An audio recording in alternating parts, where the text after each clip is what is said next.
Mayor Jerry Treñas, gikalipay ang resulta sang renovation sang Plaza Libertad, samtang pagtukod sang parking building, sunod nga proyekto sang lokal nga panguluhan.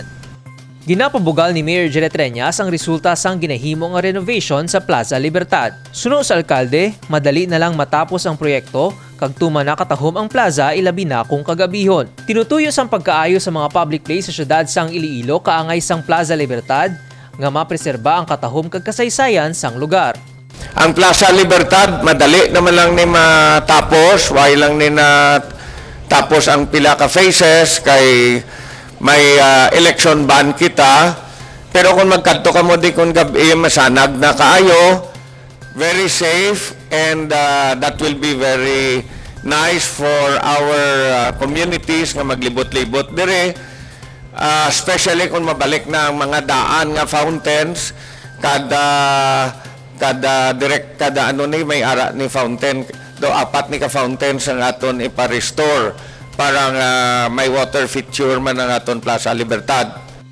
Magluwas sa mga fountain nga gina-restore, mayara man sang landscaping sa palibot sang plaza. May ipahamtang man nga benches para mayara sang mapahuwayan ang nagalibot-libot nga mga pumuluyo. Sa piyak nga bahin, ginpabutyag ni Mayor Jerry Treñas nga masunod nga obrahon amo ang parking building para malimpyuhan na ang plaza. Target sang lokal nga panguluhan nga makapatukod sang building kung sa diin nagatindog karon ang DBP. Dira makapatindog kita maybe 6 or 7 stories nga parking para nga ang tanan nga salakyan dire malapit sa City Hall kag dire sa City Hall hindi na mabudlayan magpangita sang ila parkingan.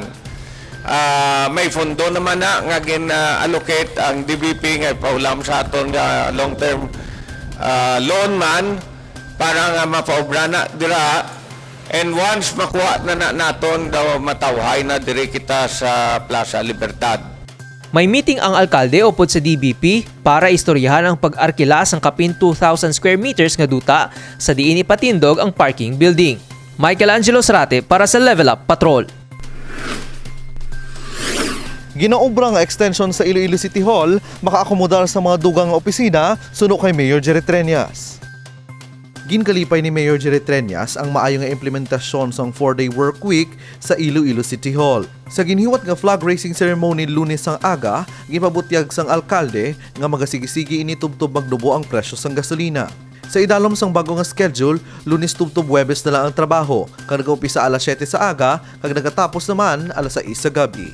Nalipay gid kami ni Vice nga do kanami man sang aton nga pag-implement sang aton nga 4-day work week and sige unta ni as long as nga may ara pa kita problema sa aton nga presyo sang fuel no. Hopefully do ma-resolve naman ang problema sa Ukraine do gaistorya naman ang duha ka sides.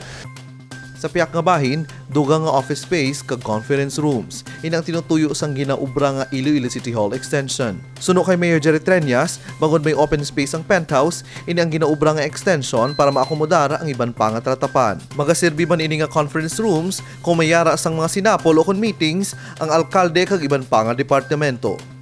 Kung tanawon niyo subabaw manog tapos na nga aton nga extension sa City Hall. That will provide additional spaces para sa aton sa syudad. May ara kita nga mitingan pagid kag may ara nga mga opisina nga ibutang naton dira sa babaw para nga maghalog-halog ang aton nga City Hall. Na kita naton ini nga mapuslan man naton para sa aton syudad kag open space man kag kanugon man lang.